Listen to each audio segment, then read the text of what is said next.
Bonjour à toutes et à tous. Alors j'espère que vous m'entendez tous bien. N'hésitez pas à me l'indiquer sur le chat, voilà, pour être sûr.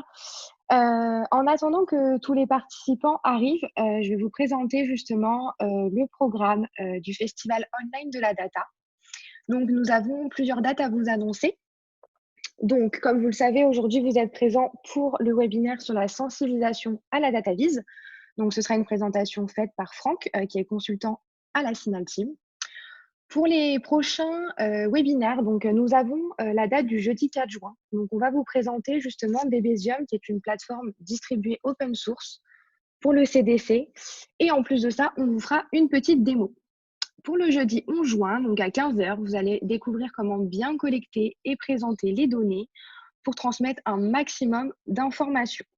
Donc ça, ce sera justement avec notre partenaire Knowedge, notamment avec Stefano Scamuzzo et Charlie Clermont, donc de Synaltic.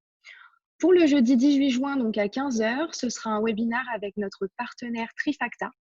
Donc vous allez pouvoir justement découvrir comment intégrer et préparer vos données pour justement faire de l'analyse prédictive ou du reporting dans le cloud. Donc ça, ce sera justement avec Victor Coustolin de Trifacta et Franck ici présent pour cette présentation aujourd'hui. En dernière date pour ce festival, donc pour le moment, nous avons le jeudi 25 juin à 15 h. Donc là, on va savoir comment il est possible justement de mobiliser business et IT autour de leurs données les plus précieuses. Donc également, c'est avec notre partenaire Talend et ce sera avec Jean-Michel Franco de Talend et Romain Legrand. À présent, je vais vous demander de bien vouloir couper vos micros pendant toute la durée du webinaire, puisqu'en effet, l'idée de ce webinaire-là, c'est vraiment de vous présenter notre entreprise, de vous présenter la thématique que nous avons choisie pour vous, qui est la sensibilisation à la data vise aujourd'hui. Donc, ça va durer à peu près 30 minutes, la présentation de Franck, et il y aura une série de questions-réponses, évidemment, s'il y en a dans le chat, pour qu'il puisse répondre à vos questions à la fin. Je vous invite voilà, vivement à poser toutes vos questions dans le chat en bas à droite de votre écran et on y répondra à la fin. À présent, je vais vous présenter donc, notre entreprise, donc Synaltic. Vraiment en quelques mots, Synaltic, c'est un acteur innovant, un dénicheur de solutions. Pourquoi un dénicheur de solutions? Eh bien, nous avons mis en place plusieurs partenariats, notamment avec Talend, Trifacta, Knowedge ou encore OVH Cloud, et j'en passe. Ce qu'il faut savoir, c'est que Synaltic, c'est vraiment une équipe de collaborateurs engagés. Donc, c'est 30 collaborateurs formés et certifiés qui contribuent en fait au quotidien aux communautés d'utilisateurs. Synaltic, c'est quoi aussi? C'est un spécialiste en data management puisque nous sommes des artisans de la donnée depuis plus de 15 ans et nous avons réalisé plus de 250 projets par le biais de plus de 160 clients. Donc voilà, Synaltic, en quelques mots, voilà, on est des collaborateurs passionnés d'open source et d'innovation. À présent, je vais laisser la parole à Franck qui va commencer son webinaire. Ouais, merci à tous. Bonjour tout le monde, un petit message dans le chat si vous m'entendez bien, vous pouvez écrire yes, ok, sinon vous écrivez, si vous m'entendez pas bien, vous écrivez cucurbitacé, allez allez, ok cool. Alors pour ce webinaire, hein, bon, habituellement cette présentation je la fais en présentiel, je vais vous demander d'essayer bah, voilà, de sortir vos mains de vos pantalons hein, et d'écrire dans le chat pour essayer d'avoir un petit peu d'interaction ensemble. Donc, on va commencer tout de suite. Donc, l'idée, c'est que je vous présente un peu pourquoi on fait de la data vise aujourd'hui, et hier, et demain. Alors, on va commencer par un petit jeu. Dans ce petit jeu, je vais vous présenter quelques images, quelques slides, et je vais vous demander de me dire de quel film il s'agit. Donc, par exemple, sur celui-ci, est-ce que quelqu'un a une petite idée?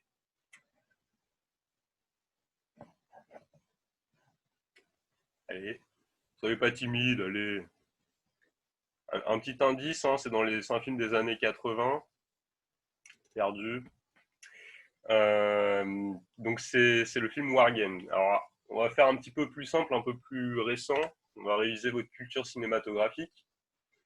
C'est quoi comme film?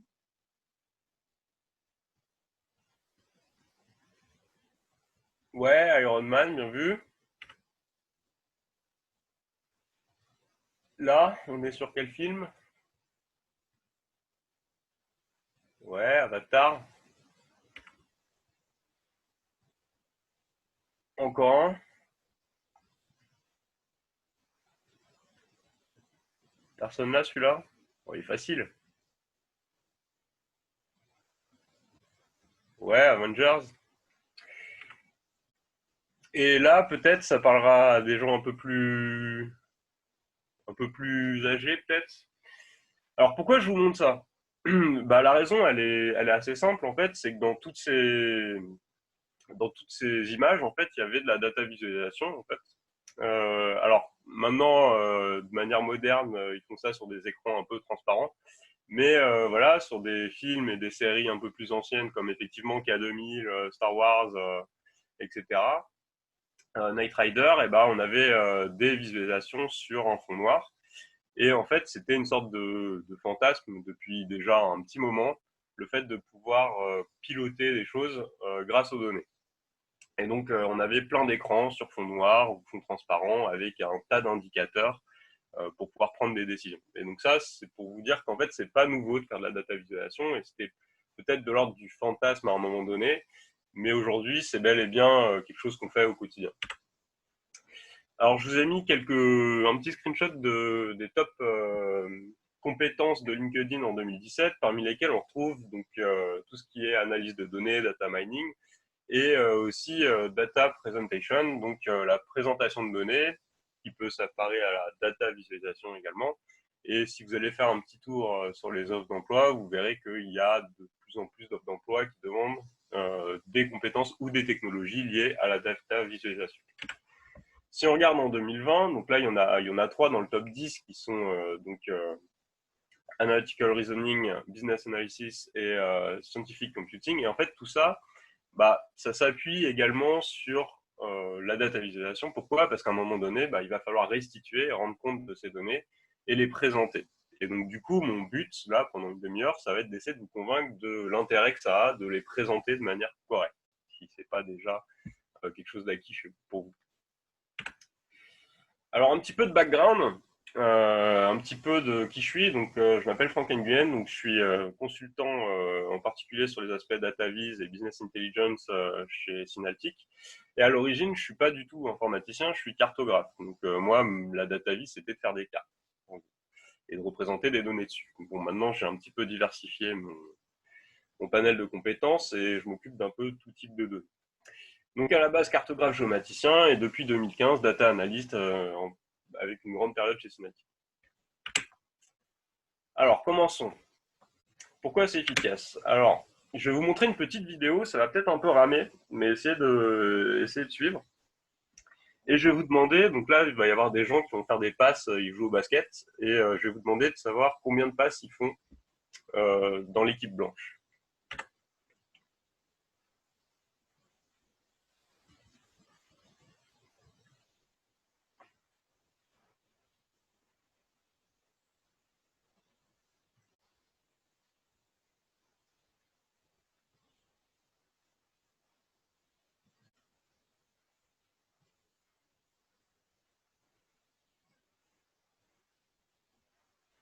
Ok, alors allez, quelques petites réponses.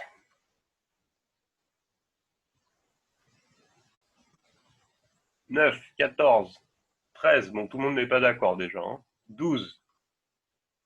Là, si on fait une réunion pour se demander combien de passes a fait l'équipe blanche, on est mal barré. Alors, je vais vous repasser la vidéo. Euh, et en fait, la question que je vais vous poser maintenant, est-ce que vous avez remarqué qu'il y avait un ours, un mec déguisé en ours qui faisait un moonwalk là-dedans? Donc, je vous repasse la vidéo. Et vous regardez, vous allez voir, il y a peut-être un petit ours là qui se balade.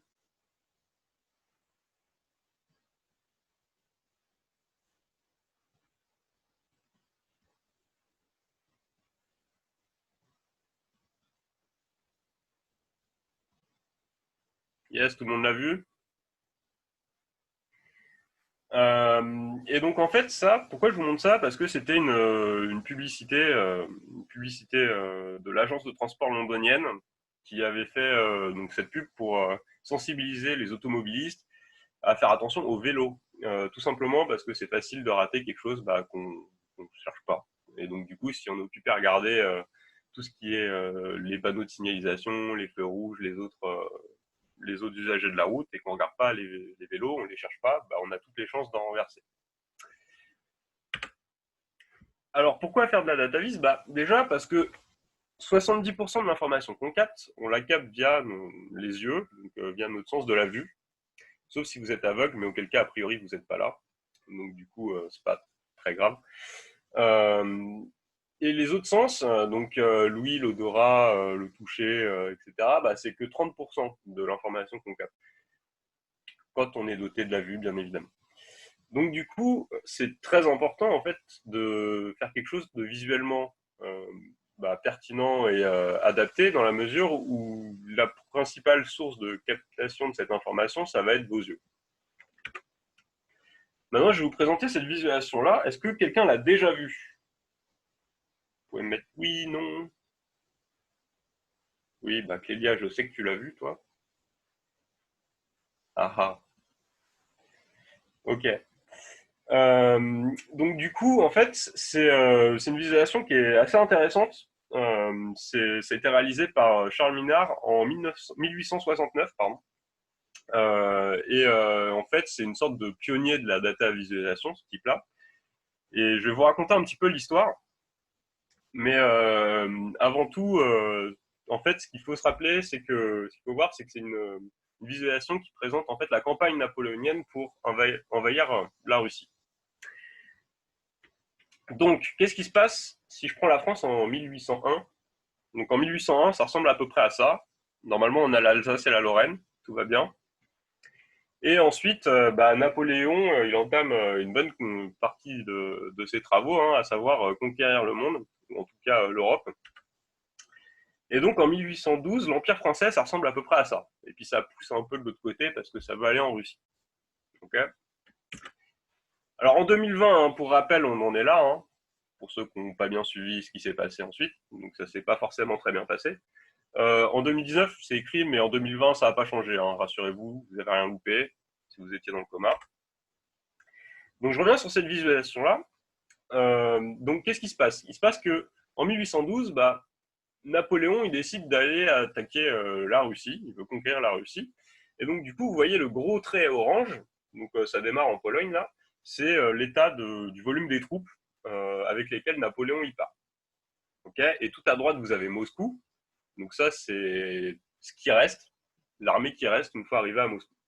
Donc il arrive à Moscou en septembre 1912, sauf que du coup, il vient, il veut se battre, il veut gagner une bataille décisive pour pouvoir conquérir. Mais en fait, il arrive et il n'y a personne. Et en plus qu'il n'y a personne, donc les Russes ont déserté leur propre capitale, mais en plus de ça, ils ont tout cramé sur leur passage, sur leur retraite. Donc finalement, en fait, Napoléon, il arrive, il est un peu frustré parce que du coup, il s'est même pas battu, il n'y a rien eu, et en plus de ça, il n'y a plus de ville, il n'y a plus de foin, il n'y a plus rien. Donc du coup, il n'est pas très content. Et qu'est-ce qui se passe? C'est que bon, on est en septembre, mais l'hiver arrive, et l'hiver en Russie, vous savez, c'est pas quelque chose de très doux, quoi. Donc du coup, ils sont forcés de faire demi-tour, d'autant plus qu'il n'y a plus de ressources. Tout a été cramé. Et donc là, vous voyez la courbe noire qui est le chemin du retour. Okay, donc si vous n'avez pas capté, hein, c'est une carte derrière. Et donc sur le chemin du retour, vous avez l'état des troupes à différentes villes. Et du coup, vous voyez que en fait, on rentre avec quasiment rien sans s'être jamais vraiment battu. Okay, et tout en bas, ce que vous voyez, c'est une courbe des températures. Vous voyez, une courbe d'évolution. Et donc, vers la fin, là, à la température la plus basse, c'était moins 37 degrés quand même. Pour dire qu'il faisait un peu froid. Surtout qu'on n'était pas couverts comme nous on peut l'être aujourd'hui. Et donc en fait, qu'est-ce que je veux dire par là? À travers cette visualisation de données, on a capté toute l'histoire de cette campagne, plus ou moins, du coup en une seule visualisation, en un seul écran, et c'est assez cool, c'est assez intéressant, et puis cette façon de représenter est assez agréable à lire. Alors, je vais continuer avec d'autres exemples, je vais vous redemander de participer un petit peu. Et je vais vous demander de compter le nombre de cercles en bleu. Ça devrait être assez simple. Ouais. 9, ouais. Là, c'est bon, tout le monde a bon. Ok. Maintenant, je vais vous demander de compter le nombre de 5. Ça va être un peu plus complexe là. Je vous laisse un peu de temps quand même.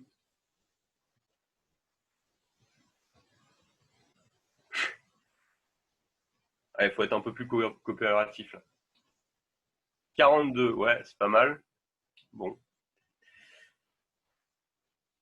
réponse universelle. Bon, en gros, bon, soit vous savez pas, soit vous avez la flemme, soit c'est un peu chiant. Donc maintenant, je vais vous redemander de compter le nombre de 5.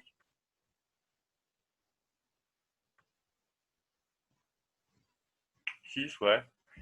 Ah là, c'est plus facile d'un coup. J'ai des réponses plus rapides et surtout, vous avez moins peur de vous planter. Bon, a priori, je vous ai pas menti, j'en ai pas caché un, je les ai vraiment tous mis en gras. Donc a priori, on est tous d'accord sur le fait qu'il y en ait 6 et on est tous sûrs qu'il y en ait 6.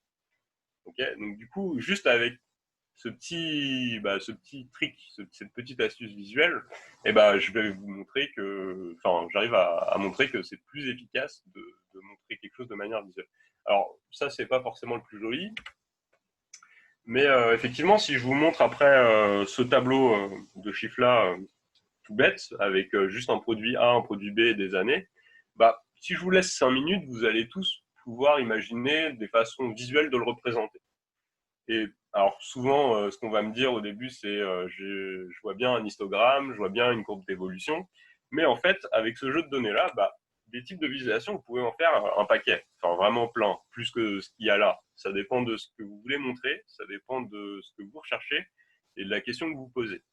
Donc par exemple, sur celle où on a des traits entre A et B, bah, ça vous permet de voir à quel point A et B sont distants. Après, on a des courbes d'évolution, on a des histogrammes, on a ce genre de choses-là.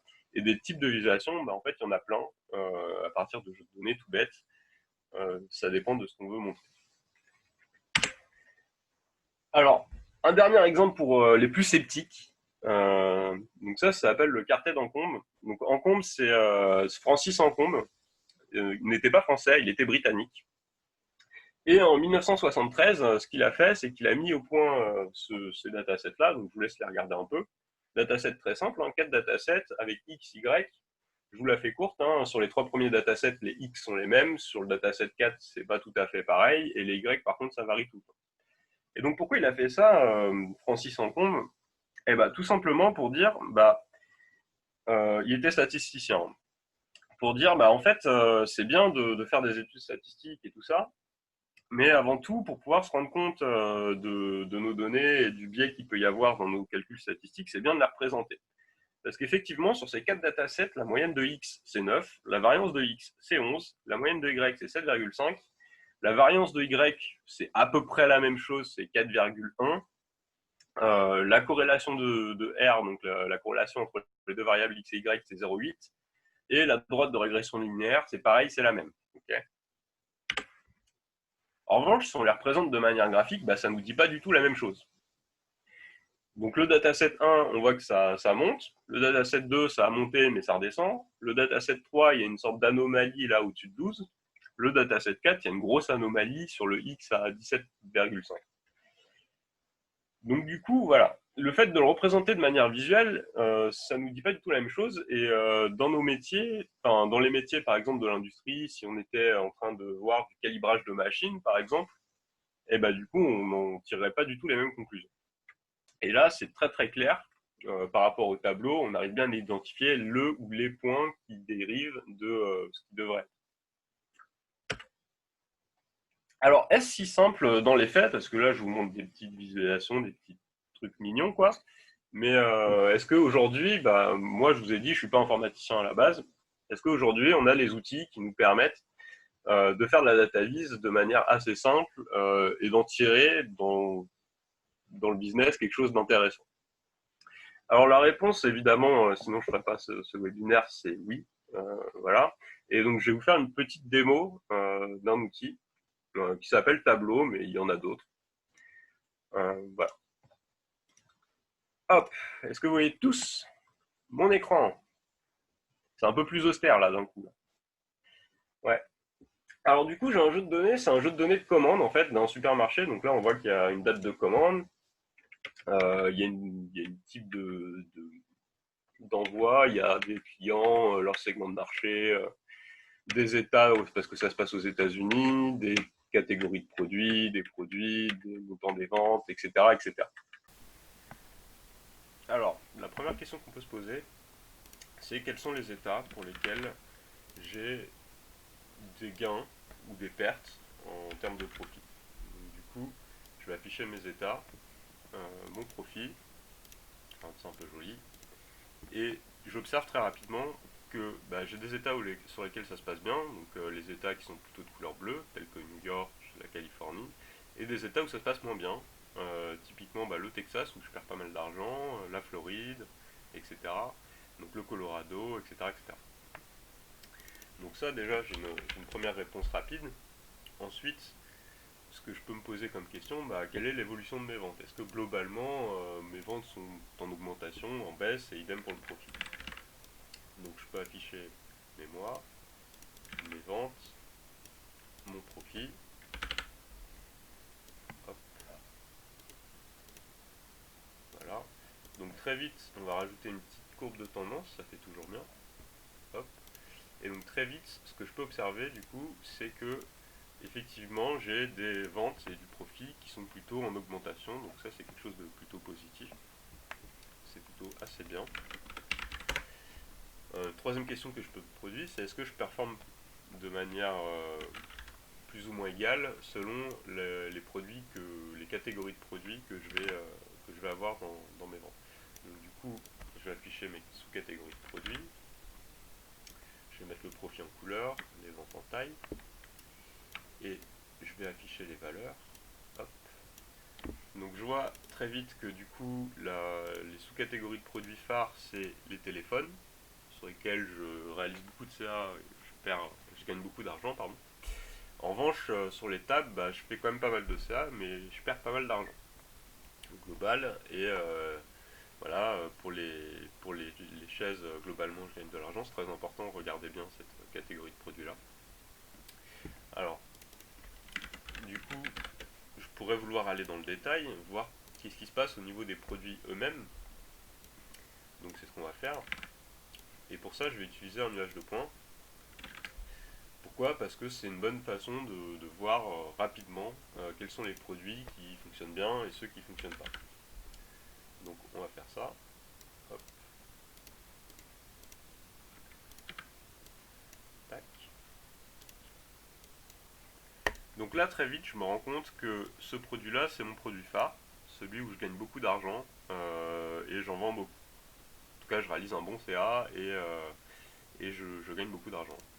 Tous ces produits là sont un peu le ventre mou là, ici, on observe, mais ces produits là semblent se distinguer par un profit intéressant et des ventes intéressantes. En revanche, tous ces produits qui sont en dessous, ici, sont des produits pour lesquels j'ai des problèmes. C'est-à-dire que je perds beaucoup d'argent. Si on regarde ce produit-là, là, en particulier, j'ai perdu 8 000 sur un chiffre d'affaires de 11 000. En tout cas, 9 000 j'ai perdu sur un chiffre d'affaires de 11 000. Ce qui n'est pas très bon. Donc tous ces produits-là, en fait, je vais vouloir m'y intéresser tout particulièrement. Okay, pour voir si je peux faire quelque chose. Et donc qu'est-ce qui se passe si je mets tout ça dans un tableau de bord? Donc c'est ce que je vais faire. Je vais mettre ma carte, mon évolution, mes sous-catégories de produits, mes produits eux-mêmes. Hop, on va enlever ça pour le moment. Et on va aller ajouter du coup une petite fonctionnalité. Hop.